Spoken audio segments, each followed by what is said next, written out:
मेरे प्यारे बच्चों नमस्कार। तो शुरू करते हैं इस क्लास का। और इस क्लास में प्रश्नावली 10.4 का सबसे पहले आपको बेसिक पढ़ लेना है, उसके बाद प्रश्नों को हल करना है। और पिछली 4 क्लास में प्रश्नावली 10.3 कंप्लीट करवा चुके हैं। अगर आप लोगों ने कंप्लीट नहीं की है तो लिंक आपको डिस्क्रिप्शन में मिल जाएगा, कंप्लीट कर लेना है। और इस क्लास में प्रश्नावली 10.4 का बेसिक पढ़ाएंगे। तो अभी तक आप लोगों ने इस वीडियो को लाइक नहीं किया है तो सबसे पहले सभी स्टूडेंट इस वीडियो को लाइक कर दें और इस वीडियो को ज्यादा से ज्यादा शेयर कर दें अपने फ्रेंड सर्किल में। तो इंतजार खत्म हुआ, उड़ाते हैं प्रश्नावली 10.4 का बेसिक का गर्दा। तो जय महाकाल, जल्दी लग जा सवाल, नहीं तो पेपर में हो जाएगा बवाल। पेपर में नहीं बवाल होगा, उड़ाते हैं बेसिक का गर्दा। तो यहां पे लिख लो रूल नंबर फर्स्ट में इकाई सदिशों। क्या लिखना है मेरे प्यारे बच्चों? इकाई सदिशों आई कैप कामा जे कैप बा के कैप का सदिश गुणन। तो इस क्लास में मेरे प्यारे बच्चों क्या सीखना है आपको? सदिश गुणन सीखना है। प्रश्नावली 10.3 में आपने अदिश गुणन सीख लिया है। इस क्लास में हम आपको सिखाएंगे सदिश गुणन सिखाएंगे। अगर हम बात करेंगे सदिश गुणन की, हिंदी में बोलते हैं सदिश गुणन, इंग्लिश में बोलते हैं वेक्टर प्रोडक्ट। मेरे प्यारे बच्चों क्या बोलते हैं इंग्लिश में? Vector product. और भी बोलते हैं इसको इंग्लिश में क्रॉस प्रोडक्ट भी बोलते हैं। कहीं ना कहीं लिख लेना है, हिंदी में भी सीख लो और इंग्लिश में भी सीख लो। और आई कैप जे कैप और के कैप को क्या बोलते हैं? इकाई सदिश बोलते हैं। ठीक है ना? अब आपको क्या सीखना है? ये आपको दिख रहा है ना, इसको कामा इन्वर्टर कामा के अंदर बंद कर देते हैं। यही है प्रश्नावली 10.4 में सदिश गुणन ही। सारे के सारे प्रश्न आपको मिलेंगे सदिश गुणन के। यहां पे सीख लो, अगर हम आई कैप का सदिश गुणन करेंगे आई कैप के साथ तो हमको क्या मिलेगा? एक शून्य सदिश मिलेगा। मेरे प्यारे बच्चों ये क्या है? इसको बोलते हैं शून्य। और इसको क्या बोलते हैं? अगर जीरो के ऊपर ये वेक्टर आपको दिख रहा है तो क्या बोलेंगे? शून्य सदिश बोलेंगे, इसको शून्य बोलेंगे। और इसकी फॉर्म बहुत सारी है, इसके रूप बता देते हैं। जैसे जीरो वेक्टर को जीरो आई कैप प्लस का जीरो जे कैप प्लस का जीरो के कैप लिखा जाता है। और भी देख लो, माइनस कर लो। ठीक है ना? कहने का मेरा ये मतलब है हर एक पद में आपको जीरो मिलेगा। हर एक पद में क्या मिलेगा? जीरो मिलेगा। तो बोलेंगे शून्य सदिश। ठीक है ना? तो आपने ये सीख लिया है कि अगर आई कैप का सदिश गुणन करेंगे आई कैप के साथ तो हमको क्या मिलेगा? एक शून्य सदिश मिलेगा। तो ऐसे ही आपको जे कैप का भी सीख लेना है। जे कैप का अगर हम सदिश गुणन करेंगे जे कैप के साथ तो हमको क्या मिलेगा मेरे प्यारे बच्चों? शून्य सदिश मिलेगा। ऐसे ही आपको के कैप का सीख लेना है। तो के कैप का अगर हम सदिश गुणन करेंगे, क्या करेंगे? इसको बोलते हैं सदिश गुणन। तो के कैप का के कैप के साथ सदिश गुणन करेंगे तो हमको क्या मिलेगा? एक शून्य सदिश मिलेगा। और भी देख लो यहाँ पे। अब एक दूसरे के साथ हम सदिश गुणन यहाँ पे बताएंगे। जैसे आई कैप का हम सदिश गुणन करेंगे जे कैप के साथ तो मेरे प्यारे बच्चों क्या मिलेगा? के कैप मिलेगा। इसको रट लेना है। अगर हम जे कैप का सदिश गुणन करेंगे किसके साथ? के कैप के साथ तो मेरे प्यारे बच्चों हमको क्या मिलेगा? आंसर शीट में आई कैप मिलेगा। ठीक है? अगर हम के कैप का सदिश गुणन करेंगे आई कैप के साथ तो मेरे प्यारे बच्चों हमको क्या मिलेगा? आंसर शीट में जे कैप मिलेगा। अगर हम बात करेंगे जे कैप को पहले लिख देते हैं, अगर आई कैप को बाद में लिख देते हैं तो आंसर शीट में आपको निगेटिव लिख लेना है। देखो कैसे? अगर हम जे कैप का सदिश गुणन करेंगे आई कैप के साथ तो हमको आंसर शीट तो मिलेगी के कैप, लेकिन नेगेटिव की मिलेगी। ठीक है ना? तो इसको ऐसे घुमा के लिखा तो आंसर शीट में नेगेटिव आया। ये ध्यान रखना है। अगर हम के कैप पहले लिख देते हैं और जे कैप बाद में लिख देते हैं, आंसर शीट तो हमें मिलेगी आई कैप की, लेकिन नेगेटिव की मिलेगी। अब यहाँ पे आ जाओ। अगर हम आई कैप को पहले लिख देते हैं और के कैप को बाद में लिख देते हैं, आंसर शीट तो हमें मिलेगी जे कैप की, लेकिन नेगेटिव की मिलेगी। इसको आप रट लेना है। ठीक है, अब आपको हम बताते हैं यहाँ पे दूसरा तरीका कैसे आपको याद करना है। जैसे ये तो आपको पता है ये मूल बिंदु होता है। अगर हम बात करें यहाँ पे आई कैप, ठीक है ना, क्योंकि आपको पता है यहाँ पर एक्स अक्ष और यहाँ पर वाई अक्ष और यहाँ पर जेड अक्ष, ठीक है ना। ये जो है आपको हम सिखा रहे हैं 3D में, ठीक है ना। 2D में आपको पता है केवल और केवल क्या होता है, एक्स अक्ष एक्स डैश, वाई अक्ष वाई डैश, ये 2D में है और ये किस में है, 3D में। तो सीख लो, चित्र से सीख लो कि कैसे याद करोगे। पेपर में 1 नंबर में पूछ लिया जाता है कि आई कैप का अगर हम सदिश गुणन करेंगे जे कैप के साथ तो आंसर शीट हमको कितनी मिलेगी। टिक लगाना पड़ता है, तो के कैप में टिक लगा लेना है।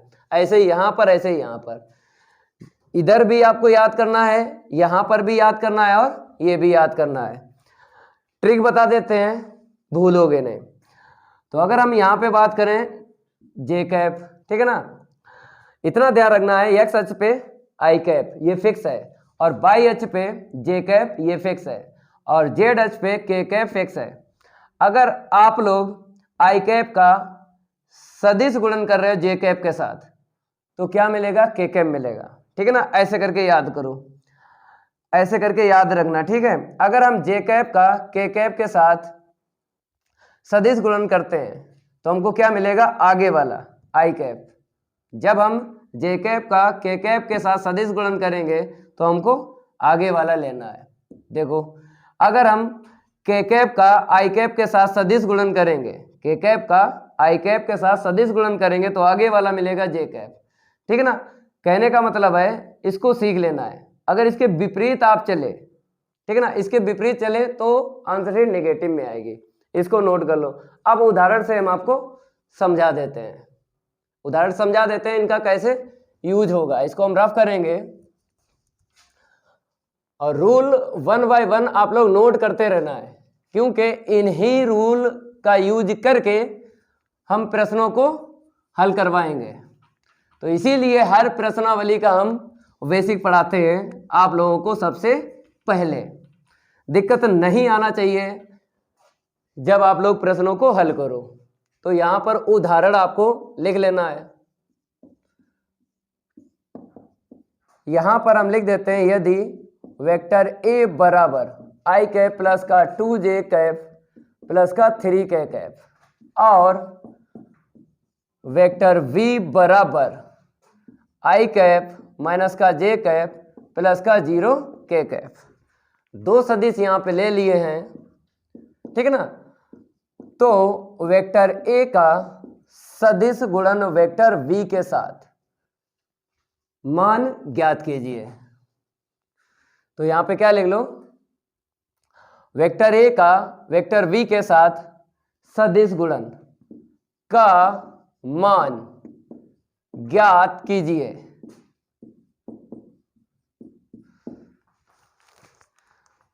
तो इसका हल देख लो आप लोग। सबसे पहले आपको क्या लिख लेना है, वेक्टर ए और वेक्टर v जो सदिश दिए गए हैं इनको लिख लो। तो दो सदिश दिए गए हैं तो आपको क्या लिखना है, दिए गए सदिश। अगर एक सदिश दिया गया होता तो हम दिया गया सदिश लिखते। तो वेक्टर ए बराबर और वेक्टर v बराबर आपको लिख लेना है। और पिछली क्लास में हम बता भी चुके हैं कि कैसे आपको लिखना है, दिक अनुपात से लिखना है, दिक अनुपात से। तो देख लो, वेक्टर ए के दिक अनुपात 123, तो 123 से आपको लिखना है, जल्दी भी लिख जाएगा, ठीक है ना, टाइम भी कम लगेगा। अब आ जाइए यहाँ पे, वेक्टर v का सदिश देख लो, दिक अनुपात से लिखना है तो 110 से आपको लिखना है। और ये जो नेगेटिव है ना, इसको दिमाग में रखना है, 110 से लिख जाएगा, देखो ऐसे करके, ठीक है ना। अब क्या हमको ज्ञात करना है, वेक्टर ए का सदिश गुणन वेक्टर v के साथ, ये ज्ञात करना है। अगर हम आपसे ये बात करें कि यहां पर सदिश गुणन, ठीक है ना, अगर हम वेक्टर ए का वेक्टर v के साथ अदिश गुणन करते हैं तो टेबल नहीं बनती है, लेकिन यहां पर टेबल बनेगी। पार्ट 4 का यूज होगा, बता देते हैं।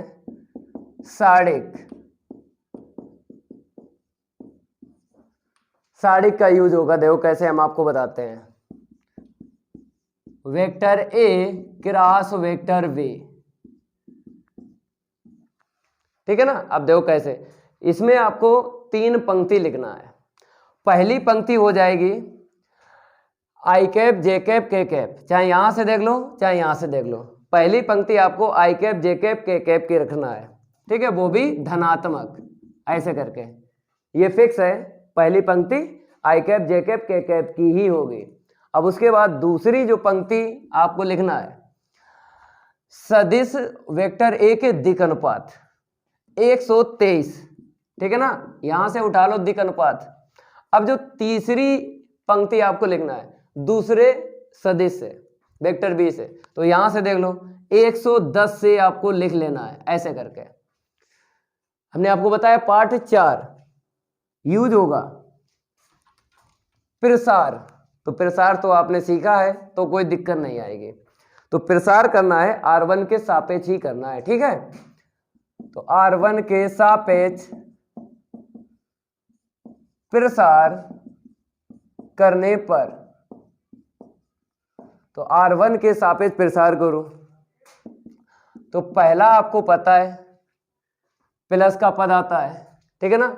और दूसरा जब ये लेंगे अवयव, यहाँ पे अवयव नहीं बोलेंगे, जे कैप बोलेंगे, निगेटिव का। और तीसरा क्या होता है, पॉजिटिव का। अगर आपको चिन्ह नहीं याद है तो चिन्ह जरूर याद रख लेना है, क्योंकि ये साड़िक में आपने चिन्ह याद किए थे साड़िक के, ठीक है ना। एक जैसा चिन्ह पास पास नहीं मिलेगा, चाहे प्लस की बात करें चाहे माइनस की बात करें,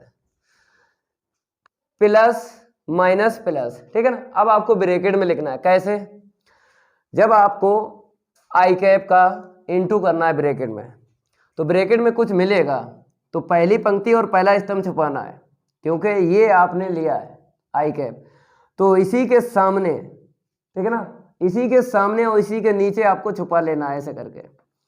फिर जो बच जाए उसी का क्रॉस इंटू करते हैं। इसका इसमें गुणा करेंगे 0 मिलेगा माइनस के बाद में, इसका इसमें गुणा करेंगे -3 मिलेगा तो +3 हो जाएगा। अब जे कैप की बात करेंगे तो पहली पंक्ति दूसरा स्तंभ छुपाना है, ठीक है ना। 1 3 1 0 बचेगा, 0 का 1 में इंटू करेंगे 0 मिलेगा, -1 का 3 में इंटू करेंगे तो हमको 3 मिलेगा। अब के कैप की बात करेंगे तो पहली पंक्ति तीसरा स्तंभ छुपाना है, -1 का 1 में इंटू करेंगे -1 मिलेगा, माइनस के बाद में देख लो। अगर हम 1 का 2 में इंटू करें क्या मिलेगा, हमको 2 मिलेगा।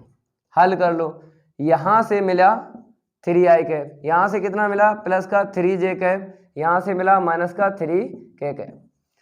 ऐसे करके आपको सदिश गुणन फल का मान निकालना है जब 2 आपको सदिश मिल जाए, ठीक है ना। एक उदाहरण से आपने समझ लिया है। अब रूल नंबर 2, इसको हम रफ करेंगे। रूल नंबर 2 आपको डाल लेना है, और गुणधर्म, हेडिंग क्या डालना है मेरे प्यारे बच्चों, गुणधर्म डालना है आपको। तब तक हम इसको रफ करेंगे, और रफ करने में थोड़ा सा टाइम लगता है, कोई बात नहीं, टाइम थोड़ा ही लगेगा, ज़्यादा नहीं लगेगा, थोड़ा वेट करिए। उड़ाते हैं गर्दा 2 रूल का। तो यहाँ पे हम लिखते हैं गुणधर्म, मेरे प्यारे बच्चों लिखते रहना है साथ साथ। यहाँ पे एक ही गुणधर्म है, ठीक है ना। सदिश गुणनफल में एक ही गुणधर्म है, तो यहाँ पे लिखवा देते हैं। यहाँ पे लिख लो सदिश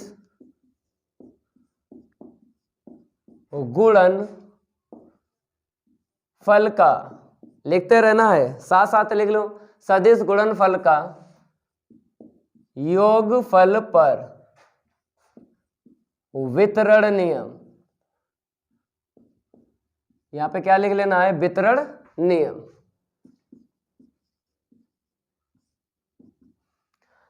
तो नियम देखो 2 हैं यहाँ पे, नियम कितने हैं, 2 हैं। तो पहला यहाँ पे लिख लो और दूसरा बाद में लिखवाएंगे। यदि vector A comma vector V व वेक्टर सी, 3 सदिश हैं। क्या लिखना है मेरे प्यारे बच्चों, यहाँ पे 3 सदिश हैं। तो सिद्ध कीजिए,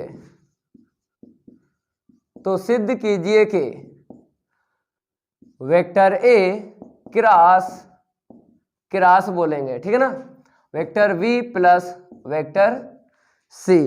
अब देखो, जब हम सदिश गुणन करेंगे वेक्टर वी के साथ वेक्टर ए का, तो आपको कैसे लिखना है, वेक्टर ए का क्रॉस करेंगे वेक्टर वी के साथ, प्लस वेक्टर ए का वेक्टर सी के साथ क्रॉस करेंगे, तो ऐसे करके लिखना है, ठीक है ना। इसको बोलते हैं वितरण नियम। नाम आपको ध्यान रखना है, बहुविकल्पीय में अगर आ जाता है, अगर आपको ये विकल्प दे दे और बोल दे कि वितरण नियम कौन सा है, 4 मिलेंगे विकल्प में, तो इसी पे टिक लगाना है, ठीक है ना। पहले इसको हम सिद्ध करवा देते हैं, फिर सेकेंड आपको बताएंगे वितरण नियम। तो देख लो, इसको हम सिद्ध करवा देते हैं।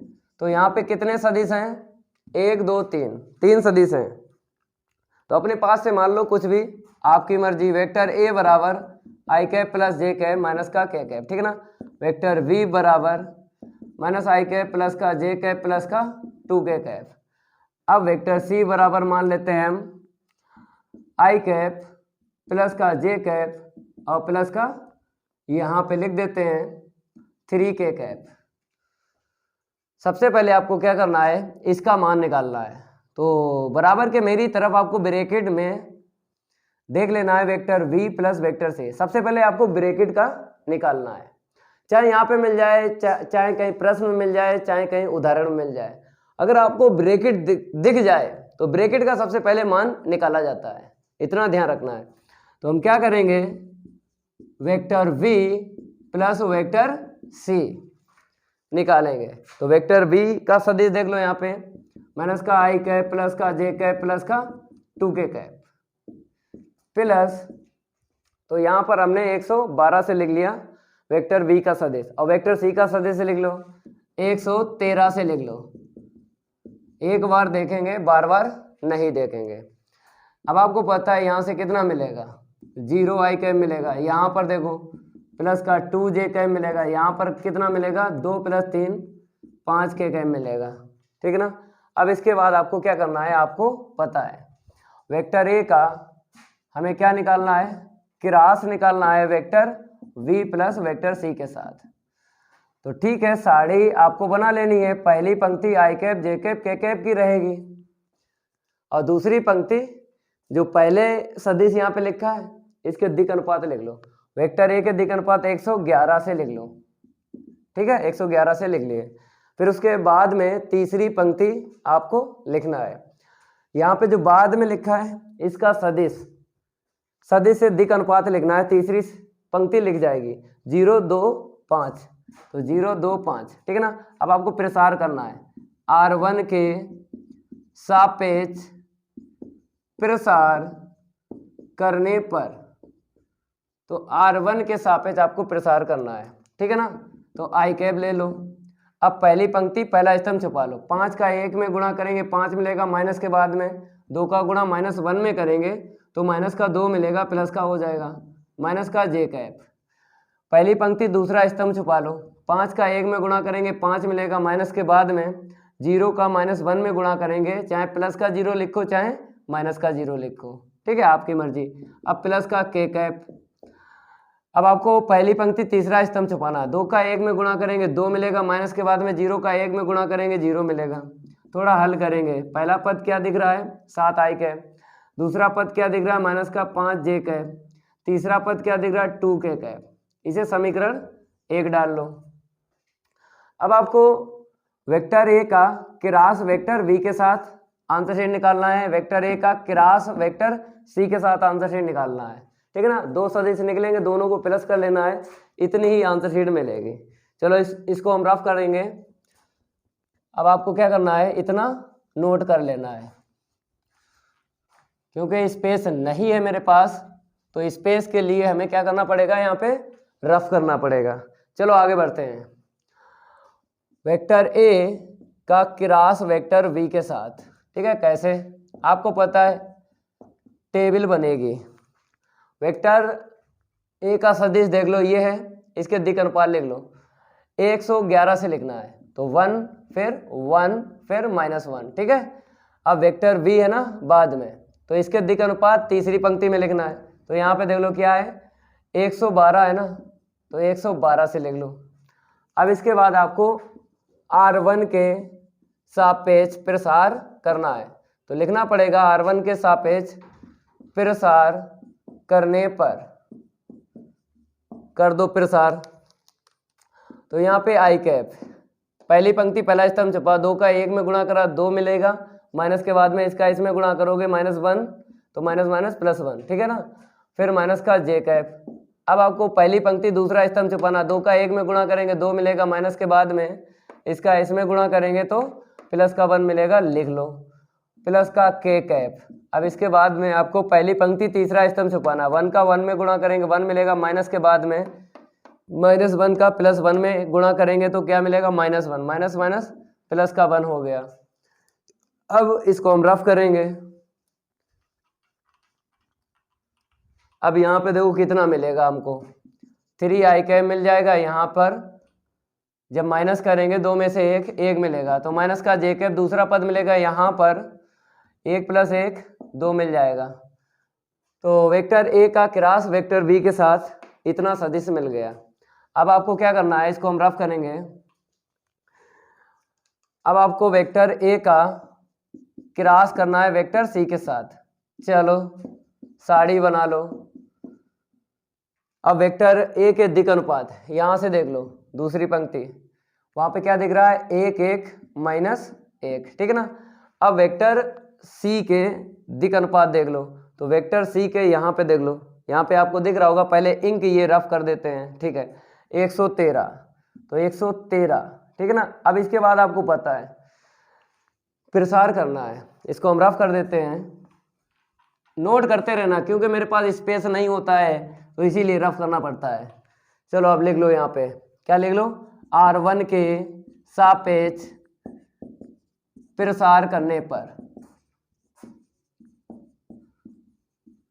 तो प्रसार करेंगे यहाँ पे आई कैप, ठीक है ना। पहली पंक्ति पहला स्तंभ छुपा लो, 3 का 1 में गुणा किया 3 मिला, माइनस के बाद में इसका इसमें गुणा करेंगे -1 मिलेगा, माइनस +1, फिर माइनस का जे कैप ले लो।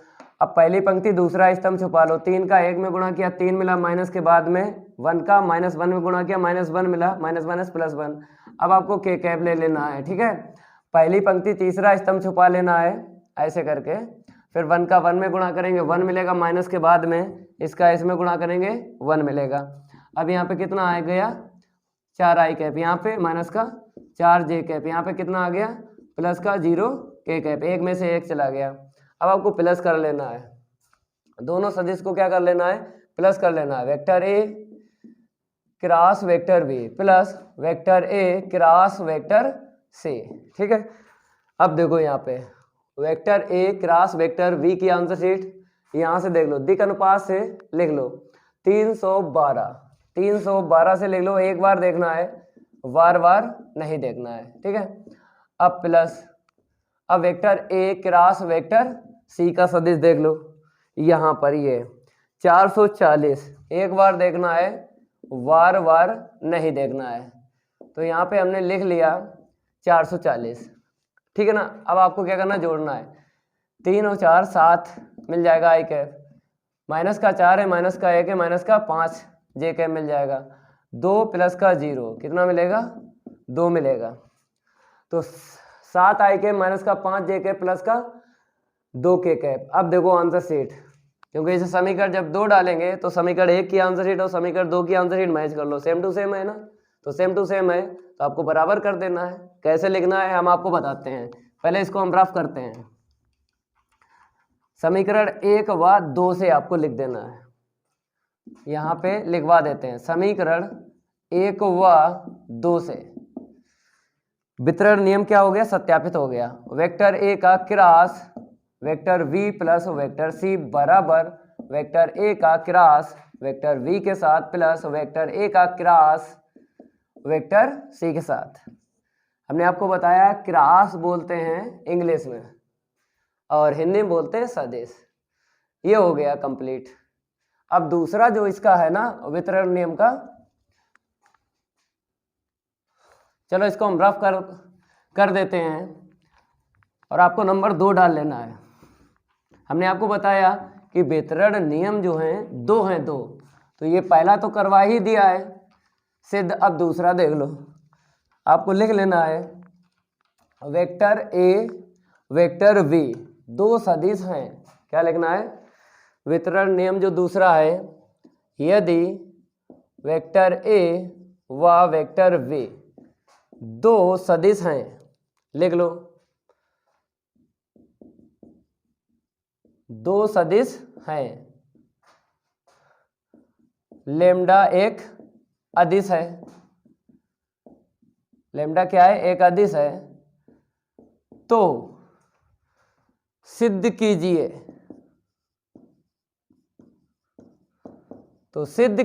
कि लेम्डा वेक्टर a का क्रॉस वेक्टर v के साथ। अब यहाँ पे बराबर और लिखना है, तो कैप गिर गया, कैप उठा लेते हैं। चलो अब बराबर देखो, तो लेम्डा वेक्टर a ब्रैकेट में फिर क्रॉस वेक्टर v के साथ बराबर वेक्टर a क्रॉस फिर ब्रैकेट में लेम्डा वेक्टर b। इसको क्या बोलते हैं? वितरण नियम बोलते हैं। चलो इसको हम सिद्ध करवाते हैं। तो आपको यहाँ पे देख लेना कितने सदिश हैं? 2 सदिश हैं। वेक्टर a व वेक्टर v 2 सदिश हैं। तो यहाँ पे कुछ भी मान लो, पहले इसको हम रफ कर देते हैं। इंक फैल रही है, आपको दिख भी रहा होगा, ठीक है। यहाँ पर भी इंक फैल गई। चलो 2 सदिश अपने पास से ले लो, आपकी मर्जी कोई से ले लो। तो हम ले लेते हैं, माना वेक्टर a बराबर i कैप प्लस का j cap minus k cap. Vector v ले लो, यहाँ पे माइनस i कैप प्लस का 2j कैप प्लस का k कैप। 2 सदिश ले लेना है अपने पास से, आपकी मर्जी कुछ भी ले लो। और ऐसे ही यहाँ पर आपको दिख रहा होगा लेम्डा एक अदिश है, तो लेम्डा आप चाहें कुछ भी ले लो, 1 2 3 4 5, आपकी मर्जी। अदिश है ना, कुछ भी ले लो, निगेटिव में भी ले सकते हो। तो कैलकुलेशन किस में सरल रहेगी? 1 पे रहेगी ना। तो लेम्डा बराबर 1 ले लिया, क्योंकि हमें सिद्ध करना है। इसी को बोलते हैं वितरण नियम। अब आपको इसकी आंसर शीट, इसकी आंसर शीट और इसकी आंसर शीट निकालना है, तीनों की निकालना है और बराबर ही निकलेगी। चलो आगे बढ़ते हैं।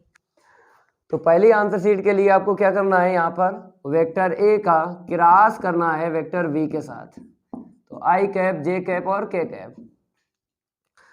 फिर उसके बाद लेम्डा का इंटू करना है। हमने आपको बताया, चाहे प्रश्न में चाहे फिर उदाहरण में, अगर आपको ब्रैकेट दिख जाए, पहले ब्रैकेट का मान निकाला जाता है। तो ब्रैकेट का सबसे पहले मान निकालेंगे। तो पहली पंक्ति आपको पता है ये फिक्स है, i कैप j कैप और k कैप लिखी जाती है। दूसरी पंक्ति इसकी हो जाएगी, तीसरी पंक्ति बाद वाले सदिश की हो जाएगी। तो पहले वाले सदिश के दिक् अनुपात देख लो 111, ठीक है ना। वेक्टर v बाद में सदिश है, इसके दिक् अनुपात देख लो 121 से लिख लो। अब प्रसार कर लो, r1 के सापेक्ष प्रसार करने पर क्या लिखना है मेरे प्यारे बच्चों? यहाँ पे r1 के सापेक्ष प्रसार करने पर, आपकी मर्जी, चाहे जिसके सापेक्ष प्रसार करो। लेकिन प्रश्नावली 10.4 का जब बेसिक पढ़ रहे हो तो उसी के सापेक्ष प्रसार करना है, जिस पंक्ति या जिस स्तंभ में इकाई सदिश आपको दिख जाए। इकाई सदिश आपको दिख रहे हैं पहली पंक्ति में, तो पहली पंक्ति के ही सापेक्ष प्रसार करना है। r1 पहली पंक्ति और r2 को दूसरी पंक्ति बोलते हैं, r3 को तीसरी पंक्ति बोलते हैं। ये सब आपने पार्ट 4 में स्टार्टिंग में सीखा है, तो कोई दिक्कत नहीं आएगी यहाँ पे। तो आई कैप ले लिया, तो पहली पंक्ति पहला स्तंभ छुपा लो। अब जो बचेगा उसका क्रॉस इंटू करेंगे, 1 का 1 में इंटू करो, 1 मिला, माइनस के बाद में इसका इसमें इंटू करेंगे, -2 मिलेगा, माइनस माइनस प्लस का 2, माइनस का जे कैप ले लो। अब पहली पंक्ति पहला स्तंभ छुपेगा, 1 का 1 में इंटू करेंगे, 1 मिलेगा, माइनस के बाद में -1 का -1 में इंटू करेंगे, +1 मिलेगा, लिख लो प्लस का के कैप। पहली पंक्ति तीसरा स्तंभ छुपा लो। 2 का 1 में गुणा करेंगे 2 मिलेगा, माइनस के बाद में इसका इसमें गुणा करेंगे तो माइनस का 1 मिलेगा, मीन्स प्लस का 1। ठीक है, थोड़ा सा यहाँ पे आपको लिख लेना है। पहला पद मिलेगा 3i कैप और दूसरा पद यहाँ पे देख लो 0j कैप। ठीक है ना, तीसरा पद देख लो हमको मिला 3k कैप। अब इसके बाद में आपको क्या करना है, लेमडा का और इंटू करना है। तो लेमडा का जब हम इंटू करेंगे किसमें, वेक्टर ए का वेक्टर वी के साथ सदिश गुणन में, तो 1 है ना। ठीक है, और लेमडा का मान आपने रख लिया। अब वेक्टर ए का क्रॉस वेक्टर वी के साथ, यही आंसर शीट है। तो इसको लिख लो 3i कैप माइनस का 0j कैप प्लस का 3k कैप। आपकी मर्जी, इस पद को लिखते हो ठीक है, ना लिखो फिर भी ठीक है। अब आगे बढ़ते हैं। तो आंसर शीट जब निकाली हमने 3i कैप माइनस का 0j कैप प्लस का 3k कैप, समीकरण 1 डाल लो। अब आपको इसका मान निकालना है। कैसे निकालोगे हम आपको बताते हैं। पहले क्या करना है, आपको लिख लेना है लेमडा वेक्टर ए। ठीक है, और फिर उसके बाद क्रॉस वेक्टर बी। हमने आपको बताया पहले ब्रैकेट वाले का मान निकाला जाता है, लेकिन ब्रैकेट में कुछ खास नहीं है, क्योंकि लेमडा का मान हम 1 रख देंगे। रख लो यहाँ पे, जब 1 रखा तो वेक्टर ए ही मिलेगा। ठीक है, 1 रखो तो यहाँ पर दिखा भी दो, कोई बात नहीं है। ऐसे करके कितना मिलेगा, vector A cross vector B. तो vector A cross vector V की आंसर शीट यहाँ पे निकाल ही चुके हो, यही लिख लो। दोबारा हम नहीं निकालेंगे, दोबारा नहीं निकालेंगे। ठीक है, समीकरण नंबर 2 डाल लो। इतना आप लोग नोट कर लो। अब इसके बाद हम इसका मान निकालेंगे। इसको हम रफ करेंगे, आपको नोट करते रहना है।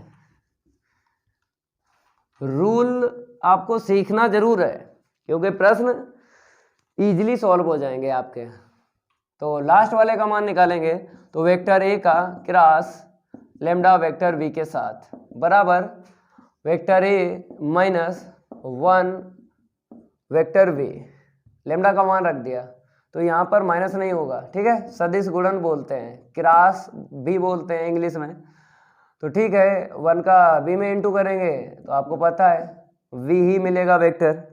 इसका मान निकाल चुके हैं, ये रहा। ठीक है ना, देख लो 3i कैप माइनस का 0j कैप प्लस का 3k कैप। इसे क्या डालो, समीकरण नंबर 3।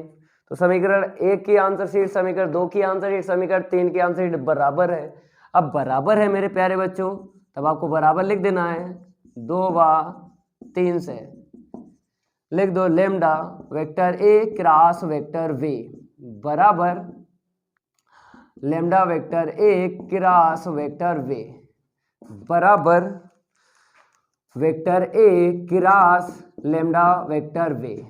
ये सिद्ध हो गया वितरण नियम सेकंड। ठीक है ना, 2 वितरण नियम थे, दोनों ही करवा दिए। अब इसको हम रफ करेंगे। अब रूल नंबर 3 आपको डाल लेना है।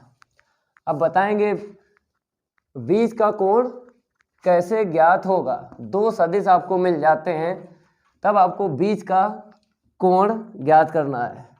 फार्मूला लिखा देंगे और एक उदाहरण ले लेंगे, आपको समझ में आ जाएगा। तो पहले हम रफ करेंगे, उसके बाद ही आपको बता पाएंगे। चलो यहाँ पे रूल नंबर 3 डाल लो और यहाँ पे लिख लो सदिशों, क्या लिखना है, सदिशों वेक्टर ए, आगे लिख लो, और वेक्टर वी के बीच का कोण निकालना। क्या लिखना है यहाँ पे, वेक्टर ए और वेक्टर वी के बीच का कोण निकालना।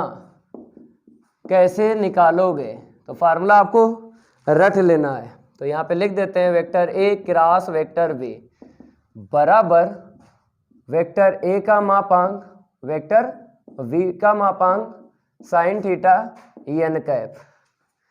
यहां से साइन थीटा का मान निकालेंगे। पहले आपको क्या करना है, दोनों पक्षों का मापांक, यहाँ पे क्या लिखना है, मापांक लेने पर। तो दोनों पक्षों का हम क्या लेने पर, मापांक। तो vector A cross vector V, यहां पर भी ले लो वेक्टर ए वेक्टर वी का मापांक sine theta N cap whole मापांक। अब आपको मापांक इसको भी देना है, इसको भी देना है, इसको भी देना है और इसको भी देना है, अलग अलग मापांक बराबर के उस तरफ दे देना है। इसको एट इट इज रख लेना है, vector A cross vector V का मापांक बराबर वेक्टर ए का मापांक। दो मापांक हो गए वेक्टर ए में, वेक्टर बी में कितने मापांक हो गए? दो। साइन थीटा में एक ही मापांक है और एन कैप में एक ही मापांक है। ये एक्स नहीं है मेरे प्यारे बच्चों, एन है एन। अब आपसे हम बात करें, जैसे दो मापांक हैं यहाँ पे, चाहे तीन मापांक होते चाहे चार मापांक होते तो एक ही मापांक बचेगा, ठीक है ना। और साइन थीटा का मापांक साइन थीटा लिख देना है और इसका मान 1 लिख देना है। बताएंगे इसका मान भी बताएंगे कैसे बन रखा है और ये दो मापांक से एक मापांक में कैसे चेंज हो गए ये भी बताएंगे। पहले हम यहाँ पे लिख देते हैं मेरे प्यारे बच्चों, इसके बाद अगली लाइन लिखेंगे, पहले समझा देते हैं। यहाँ पर जो बताया गया है, अगर हम आपसे बात करें एन कैप एक मात्रक सदिश है, क्या है? मात्रक सदिश है। प्रश्नावली 10.3 में पढ़ चुके हो। अगर एन कैप एक मात्रक सदिश है,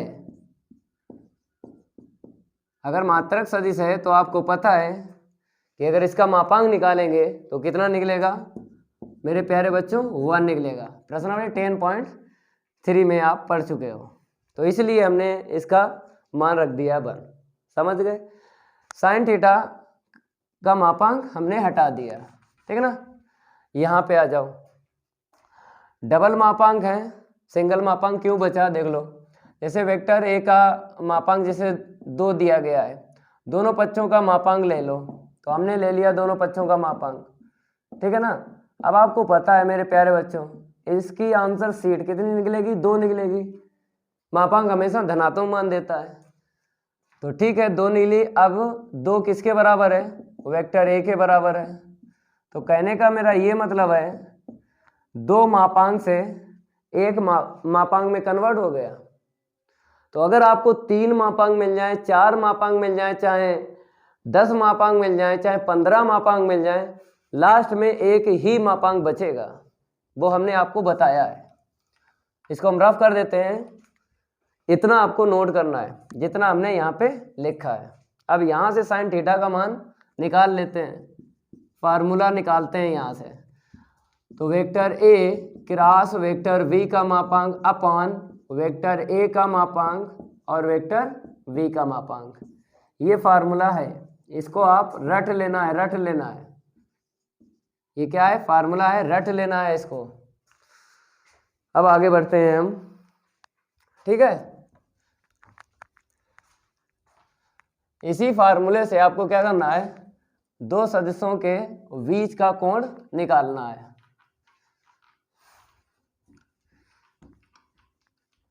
इसको रफ करेंगे और एक उदाहरण यहाँ पे लेंगे और फार्मूले का यूज बताएंगे आपको कैसे करना है। तो उदाहरण यहाँ पे लिख लो, 2 सदिश यहाँ पे ले लेते हैं। यदि वेक्टर ए बराबर आई कैप प्लस का जे कैप माइनस का के कैप और वेक्टर बी बराबर 2i कैप प्लस का जे कैप माइनस के कैप हो, तो वेक्टर ए व वेक्टर वी के बीच का कोण ज्ञात कीजिए। तो यहां पर आपको साइन लिखा हुआ मिलेगा। क्या मिलेगा? साइन लिखा हुआ मिलेगा। बोलेगा कि कोण तो ज्ञात कीजिए और जरूर प्रश्न में लिखा आपको मिलेगा। अगर प्रश्न में लिखा ना मिले तब आपको पता है एक फार्मूला और भी है, बीच का कोण निकाला जाता है। तो वेक्टर ए का अदिश गुणन वेक्टर v के साथ अपान में वेक्टर a का मापांक वेक्टर v का मापांक।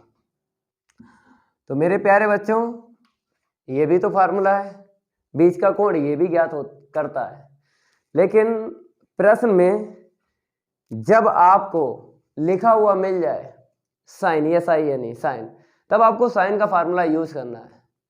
अगर नहीं लिखा है साइन, तब आपको बीच का कोण इस फार्मूले से निकालना है, ठीक है। लेकिन यहाँ पर साइन हमने लिख भी दिया है।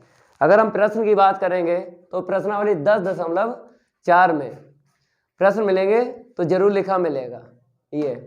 तो साइन का फार्मूला यूज करना है, ए और v के बीच का कोण निकल आएगा, ठीक है। इसको हल करते हैं, लिख लो सबसे पहले दिए गए सदिश, क्या लिखना है, दिए गए सदिश वेक्टर a बराबर 111 से लिख लो, वेक्टर a का सदिश वेक्टर v का सदिश लिख लो दिक् अनुपात 211 से, ठीक है, लिख लिया। आपको पता है कि फार्मूले में हमें किसका किसका मान चाहिए, vector a cross vector v का मापांक अपान वेक्टर a का मापांक वेक्टर v का मापांक। तो कहने मतलब है हमें इसका इसका और इसका मान चाहिए। तो ठीक है, हम निकालते हैं।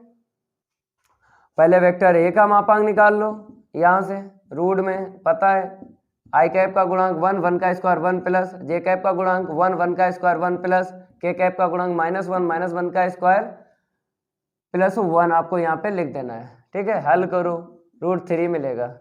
वेक्टर v का मापांक निकालो यहाँ पे गुणांक 2 का 4 हो जाएगा ना, प्लस 1 का स्क्वायर 1 प्लस के कैप का गुणांक -1 -1 का स्क्वायर 1। तो हल करेंगे कितना मिलेगा, √6 मिलेगा। इसके बाद आपको इसका और मान निकालना है, vector a cross vector v निकाल लो। तो यहाँ पे लिखना पड़ेगा vector a cross vector v, sari आपको बना लेना है। पहली जो पंक्ति होगी इकाई सदिश की रहेगी और दूसरी पंक्ति पहले वाले सदिश की रहेगी। दिक् अनुपात देख लो, जो है उसको लिख लो। बाद में जो सदिश है तीसरी पंक्ति बना देगा, तो 211 से लिख लो, ठीक है ना। अब आपको क्या करना है, प्रसार करना है। तो 111 लिख लिया, 211 लिख लिया, तो R1 के सापेक्ष आपको प्रसार करना है। तो यहाँ पे लिखना पड़ेगा R1 के सापेक्ष प्रसार, इसको हम रफ कर देते हैं। ये तो हमने आपको समझाया कि फार्मूले में किसके किसके मान की जरूरत है, वैसे ही आपको लिखना है। तो R1 के सापेक्ष प्रसार करने पर मेरे प्यारे बच्चों, प्रसार तो जानते हो छोटे छोटे बच्चों का खेल है प्रसार। तो पहली पंक्ति पहला स्तंभ छुपाओ, इसका इसमें गुणा करेंगे -1 मिलेगा, माइनस के बाद में इसका इसमें गुणा करेंगे -1 मिलेगा, माइनस माइनस प्लस 1 मिला, माइनस का जे कैप ले लो, पहली पंक्ति पहला स्तंभ छुपा दो, इसका इसमें गुणा करेंगे माइनस का 1 मिलेगा, माइनस के बाद में 2 का -1 में गुणा करेंगे -2 मिलेगा, मीन्स प्लस का 2, फिर इसके बाद के कैप। तो पहली पंक्ति मीन्स पहली पंक्ति और तीसरा स्तंभ छुपाना है, 1 का 1 में गुणा करेंगे 1 मिलेगा, माइनस के बाद में 2 का 1 में गुणा करेंगे 2 मिलेगा। अब बच्चों को समझ में नहीं आया फिर रिपीट करके बताते हैं। जब आपने आई कैप यहाँ पे लिखा, ठीक है ना, तो आई कैप जहाँ जहाँ पे है उसको छुपाना है ऐसे करके, ठीक है। तो छुप गया, इसका इसमें गुणा करोगे -1 मिलेगा, इसका इसमें गुणा करोगे माइनस माइनस प्लस का 1 हो जाएगा। जे कैप लिया तो दूसरी पंक्ति पहला स्तंभ छुपेगा, इसका इसमें गुणा करेंगे माइनस का 1 मिलेगा, जब इसका इसमें गुणा करेंगे -2 मिलेगा, तो माइनस माइनस प्लस का 2 हो जाएगा। अब के कैप ले लो, पहली पंक्ति तीसरा स्तंभ छुपा लो, इसका इसमें गुणा किया 1 मिला, फिर माइनस के बाद में 2 का 1 में गुणा किया 2 मिला, ऐसे करना है। चलो आगे बढ़ते हैं। यहाँ पे 0 आई कैप मिल जाएगा, यहाँ पे माइनस का जे कैप मिल जाएगा, क्योंकि ये माइनस आपको दिख रहा है -1, ठीक है ना, प्लस का 2 तो प्लस का 1 मिला ब्रैकेट से, बाहर तो माइनस है, माइनस जे कैप मिल जाएगा। यहाँ पे आ जाओ, माइनस का के कैप मिल गया। अब आपको पता है हमें क्या निकालना है, vector A cross vector v का मापांक। चलो निकाल लो, यहाँ पे 0 का स्क्वायर 0 रहेगा, प्लस -1 का स्क्वायर 1 रहेगा, फिर प्लस के कैप का गुणांक -1 है, -1 का स्क्वायर 1 रहेगा। हल करेंगे √2 मिलेगा, ठीक है। अब इसके बाद आपको एक फार्मूला लगा लेना है, क्योंकि बीच का कोण निकालना है। तो साइन थीटा बराबर vector A cross vector v का मापांक अपान वेक्टर a का मापांक वेक्टर v का मापांक, ठीक है ना। अब इसके बाद में आपको मान रख लेना है। तो vector A cross vector V का मापांक यहाँ पे देख लो कितना है, √2 है, ठीक है। अब अपान में देख लो वेक्टर ए का मापांक √3 है, तो यहाँ पे √3 हम लिख देते हैं, और वेक्टर वी का मापांक यहाँ पे देख लो √6 है, रख लो। अब हल करेंगे तो इसको हम यहाँ से थोड़ा सा रफ करेंगे और आपको नोट करते रहना है, ठीक है। आगे बढ़ते हैं भाई। साइन थीटा बराबर यहाँ पे लिख लेना है, क्या लिखना है, साइन थीटा बराबर। तो आपको पता है रूट जो है अंश और हर में है, तो रूट में ही कैलकुलेशन कर लो, ठीक है ना, 2 3 6। अब बताओ 1/3 × 3, रूट से बाहर क्या निकलेगा, 3 निकल आएगा, और रूट के अंदर 1 है ना, तो 1 रूट से बाहर 1 निकलेगा, यहाँ पे 3 आ गया, ठीक है ना। तो साइन थीटा बराबर कितना निकला है, 1/3। तो 1/3 बोलो, साइन की टेबल में मिलेगा, नहीं मिलेगा। तो और हमें क्या निकालना है, थीटा निकालना है, क्या निकालना है, कोण निकालना है। तो कोण आपको अकेला छोड़ना है थीटा, तो साइन को उस तरफ लेके जाओ, तो साइन इनवर्स 1/3, ठीक है। ये कोण ज्ञात हो गया। फार्मूले का हमने यूज बता दिया कैसे आपको करना है।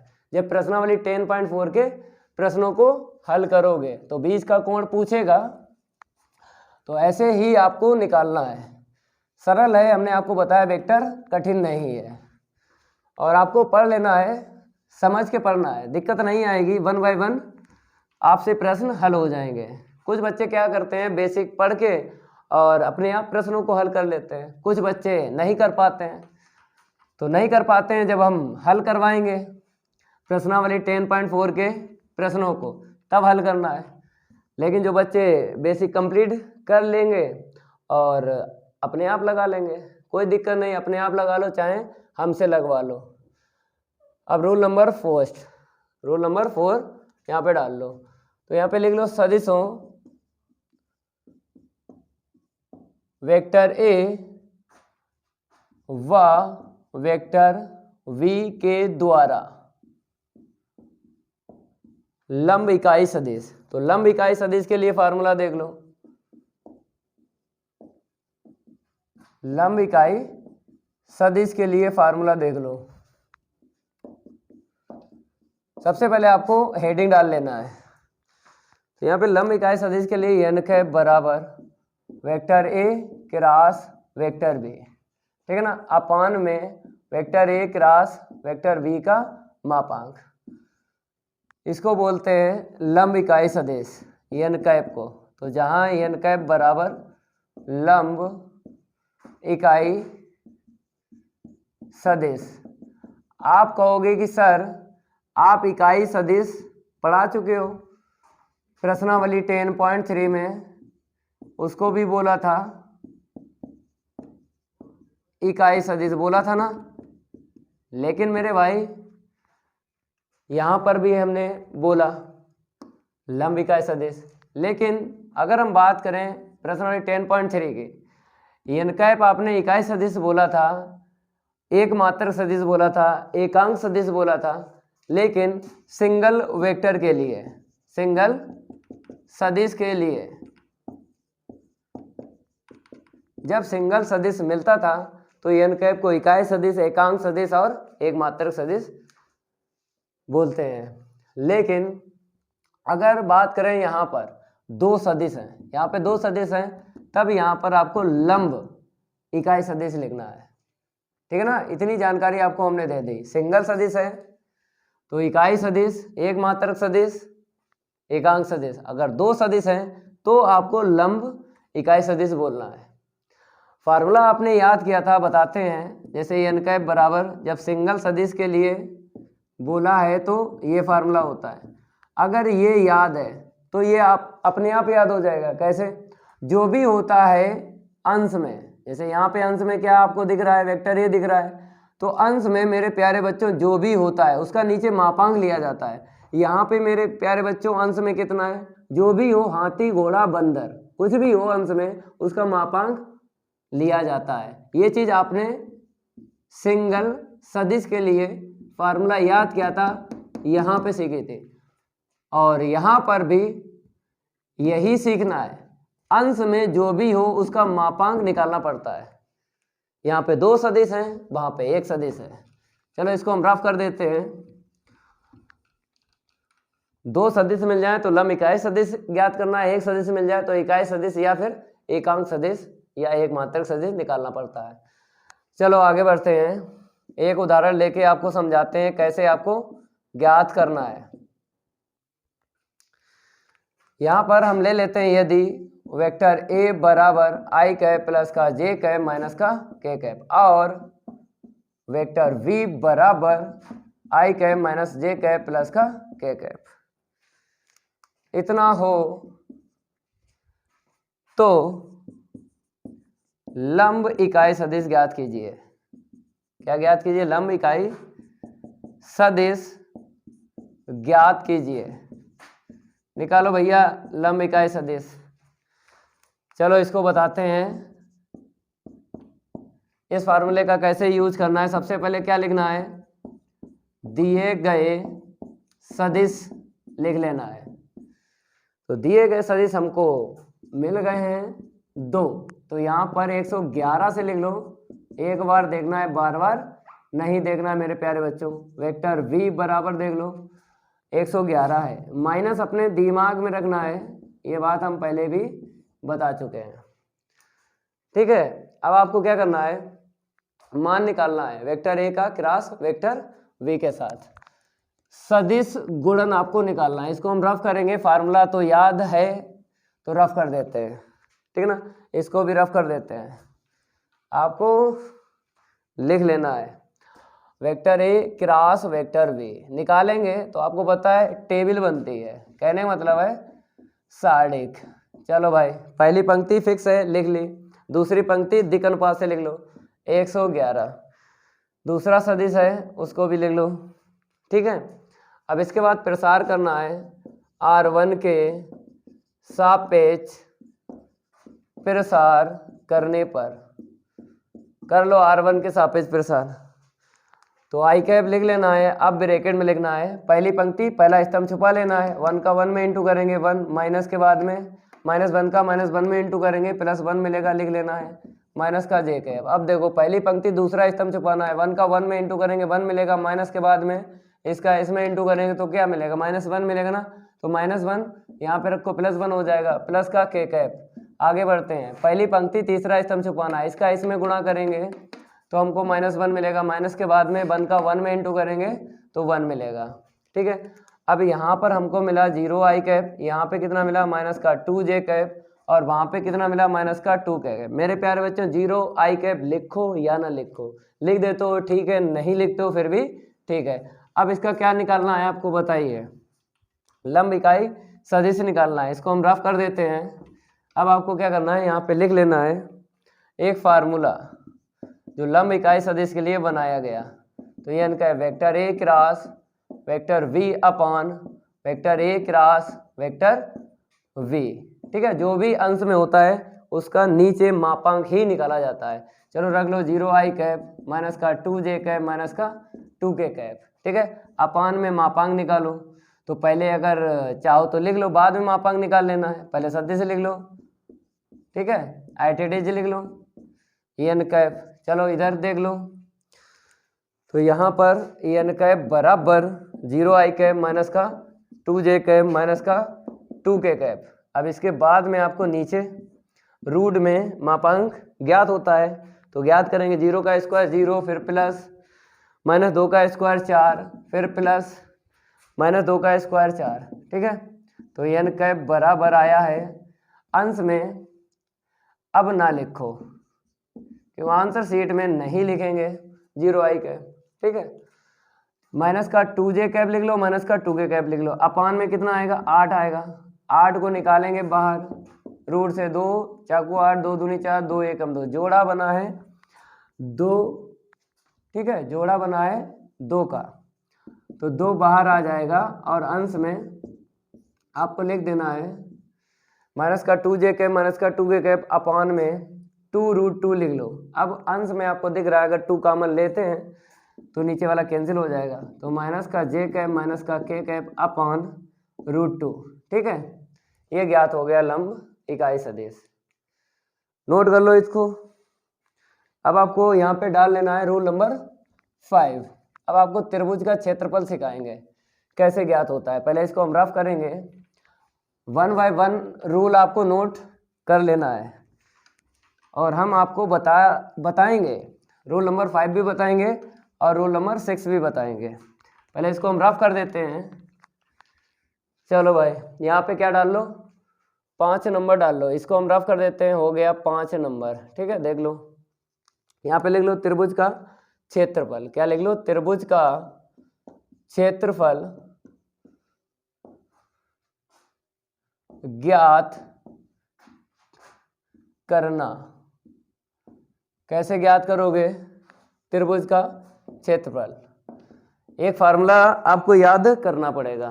देखो कैसे, हम आपको बताते हैं। जैसे एक त्रिभुज है, ये आपने ए ले लिया, शीर्ष बी ले लिया और सी ले लिया। कितने शीर्ष हैं? 3 शीर्ष हैं। ठीक है, अब यहाँ पे देख लो त्रिभुज का क्षेत्रफल, कितने फार्मूले बन जाएंगे ये आपको देखना है। फार्मूला आपको एक ही लगाना है। जब प्रश्नों को हल करना है ना तो एक ही फार्मूला लगाना है, लेकिन कितने बनेंगे ये देखना है। हमने आपको बताया वो 50 रुपए के टीचर नहीं है जो आपको रटवाएं। फार्मूला बनेगा, बनाने की कोशिश में आपको याद रखना है। देखो कैसे, आपको 1/2 ध्यान रखना है। ठीक है, फिर इसके बाद क्या करना है, मापांक के अंदर आपको कैसे लिखना है। अगर हम इस शीर्ष को पकड़ लेते हैं, इस शीर्ष को पकड़ लेते हैं और इसी शीर्ष से 2 भुजाएं आपको लेना है। एक लेना है ए से बी, ठीक है, वेक्टर ए बी हो गया। फिर क्रास के बाद में ए से ही दूसरी लेना है, बन गया फार्मूला। ये पहला फार्मूला बन गया। ठीक है, शीर्ष आपको एक पकड़ लेना है और क्रमागत भुजाएं ले लेना है। जब ए हमने पकड़ा है, इनको क्या बोलेंगे, क्रमागत संलग्न भुजाएं बोलेंगे। तो पहला फार्मूला बन गया। अब दूसरा भी बना सकते हो। फार्मूला एक ही यूज करना है प्रश्न में, लेकिन यहाँ पे देखो कितने बन जाते हैं। अब बी शीर्ष पकड़ लो तो 1/2 तो आपको याद कर लेना है। जब बी पकड़ लिया, बी से ए तक जाएंगे तो हमें वेक्टर वी ए लिख देना है, क्रॉस। फिर वी को छोड़ेंगे नहीं, वी से 2 भुजाएं लेना है, एक बी ए लेना है, एक बी सी लेना है। बन गया ये फार्मूला। ऐसे करके बनाना है, रटना नहीं है, समझ के आपको बना लेना है। 1/2। अब देखो यहाँ पे जब शीर्ष आपने सी पकड़ लिया, सी से 2 भुजाएं लेना, एक सी भी ले लो, एक सी ए ले लो। एक क्या ले लो, सी भी ले लो, एक सी ए ले लो। चाहे आप सी ए पहले लिख लो, इससे कोई दिक्कत नहीं। सी ए पहले लिख लो, सी भी बाद में लिख लो। तो कितने बन गए यहाँ पे, 3 फार्मूले बन गए। तो ऐसे करके बनते हैं। एक फार्मूला ही यूज करना है आपको, बना जरूर हमने 3 दिए हैं। ठीक है, ऐसे करके ध्यान रखना है। और मात्रक की बात करेंगे तो इसका मात्रक देख लो, चाहे आप वर्ग इकाई लिख लो, चाहे आप वर्ग इकाई लिख लो, चाहे आप वर्ग मात्रक लिख दो, एक ही बात है। मात्रक की अगर बात करें, चाहे वर्ग इकाई लिख लो, चाहे वर्ग मात्रक लिख लो। ठीक है, समझ गए। अब यहाँ पर और भी बता देते हैं, इसको हम रफ कर देते हैं। एक फार्मूला आपको और बता रहे हैं, इसी त्रिभुज का ही क्षेत्रफल है। देख लो यहाँ पे, यदि त्रिभुज की 2 संलग्न, क्या बोलेंगे, संलग्न का दूसरा नाम भी है क्रमागत, और भी नाम है। ये 3 नाम आपको ध्यान रखना है, प्रश्न में मिल जाते हैं। या तो संलग्न आपको लिखा हुआ मिलेगा, या क्रमागत लिखा हुआ मिलेगा, या आसन्न मिलेगा। यदि त्रिभुज की 2 संलग्न क्रमागत आसन्न भुजाएं वेक्टर ए व वेक्टर वी हैं, ठीक है ना, तब त्रिभुज का क्षेत्रफल याद कर लेना है। त्रिभुज का क्षेत्रफल बराबर 1/2 वेक्टर ए का क्रॉस वेक्टर वी के साथ। और यहाँ पर मात्रक वर्ग इकाई लिखना है, चाहे वर्ग मात्रक लिखना है, आपकी मर्जी। ये फार्मूले आपको रट लेना है। आगे बढ़ते हैं, रूल नंबर 6। अब आपको चतुर्भुज के लिए बताते हैं, इसको हम रफ कर देते हैं, इसको नोट कर लेना है। रूल नंबर आपको क्या करना है, यहाँ पे 6 डाल लेना है और यहाँ पे लिख लो समांतर चतुर्भुज का क्षेत्रफल। समांतर, यहाँ पे सही से लिख देते हैं, समांतर चतुर्भुज का क्षेत्रफल निकालना या फिर ज्ञात करना। फार्मूला आपको याद करना है और आप समांतर चतुर्भुज का क्षेत्रफल ज्ञात कर सकते हो। तो ठीक है, जैसे त्रिभुज के लिए हमने आपको बताए फार्मूले कैसे बनाते हैं, ऐसे ही यहाँ पर बन जाएंगे। ये रहा समांतर चतुर्भुज, V, यहाँ पे C, यहाँ पे D, कितने यहाँ पे हैं शीर्ष, 4 शीर्ष आपको दिख रहे हैं, 1 2 3 4। ठीक है, तो यहाँ पे लिख लो समांतर चतुर्भुज का, शॉर्ट में लिखा है समांतर और शॉर्ट में ही लिखा चतुर्भुज, समांतर चतुर्भुज का क्षेत्रफल कैसे बनेगा देख लो। यहाँ पर 1/2 नहीं आएगा, आपने A शीर्ष पकड़ लिया, A से 2 भुजाएं लेना है, एक AB एक AD, चाहे AD पहले लिख लो चाहे AB पहले ले लो, आंसर सीट सेम ही आएगी। चाहे वेक्टर AB पहले ले लो चाहे वेक्टर AD बाद में लिख लो। ठीक है, A पकड़ा, 2 भुजाएं ले ले। ठीक है, ये पहला फार्मूला बन गया। अब B शीर्ष आपको पकड़ लेना है, 2 भुजाएं ले लेना है। B जब पकड़ा तो हमने एक भुजा ले ली VA वेक्टर, दूसरी ले ली VC, ये फार्मूला बन गया सेकंड। चलो आगे बढ़ो, अब हम C पकड़ लेंगे। जब हमने C पकड़ा शीर्ष, तो C से 2 भुजा लेना है, एक CB एक CD, तो CB और CD। फार्मूला एक ही लगाना है आपको प्रश्न में, जब आपसे समांतर चतुर्भुज का क्षेत्रफल पूछा जाए, लेकिन कैसे कैसे फार्मूले बनते हैं वो बनाना आपको सिखा रहा है। तीसरा फार्मूला ऐसे बन गया। अब D पकड़ लो, जब आपने D पकड़ लिया तो चौथा फार्मूला बन जाएगा, D से 2 भुजाएं लेना है, एक ले लो DC ले लो, ठीक है ना, एक आपने क्या ले ली DC ले ली। इसके बाद में आप एक भुजा D से ही लेना है, D से 2 भुजाएं लेना है, एक DC ले ली वेक्टर और एक वेक्टर DA ले लिया। ठीक है ना, तो चौथा फार्मूला बन गया। अगर मात्रक की बात करें तो इसका मात्रक आपको आंसर शीट में ध्यान रखना है, वर्ग इकाई ही बोलेंगे, वर्ग इकाई लिख लो, या फिर आप वर्ग मात्रक लिख लो, एक ही लिखना है, चाहे वर्ग इकाई लिखना है चाहे वर्ग मात्रक। ठीक है, ये आपको रट्टा लगा देना है, एक ही फार्मूला याद करना है, वो तो हमने बना दिए 4 फार्मूले। चलो इसको हम रफ कर देते हैं। अगर हम बात करें इसी में, जैसे समांतर चतुर्भुज का क्षेत्रफल ज्ञात करना है, अगर आपको विकर्ण मिल जाए, ठीक है ना, तो विकर्ण के लिए क्या करोगे, पहले इसके आगे क्या करना है, नोट लिख लेना है। एक क्या लिख लेना है, इतना नोट करने के बाद एक नोट लिख लो, सभी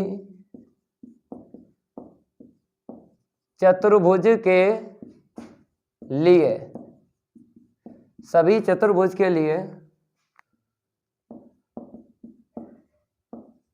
फार्मूला कैसे लिखना है, सभी चतुर्भुज के लिए यह सूत्र लिख लो, सभी चतुर्भुज के लिए यह सूत्र लागू होता है। ठीक है ना, जो अभी आपने समांतर चतुर्भुज के लिए फार्मूला याद किया, सभी चतुर्भुज के लिए यूज होते हैं। सदिश बीजगणित की बात कर रहे हैं। अब यहां पर एक और बताते हैं, समांतर चतुर्भुज के का ही क्षेत्रफल आपको निकालना है। जब विकर्ण दिए गए हों, जब विकर्ण दिए गए हों तब समांतर चतुर्भुज, शॉर्ट में लिख दिया हमने, ठीक है। जब विकर्ण दिए गए हों तब समांतर चतुर्भुज ज्ञात करने के लिए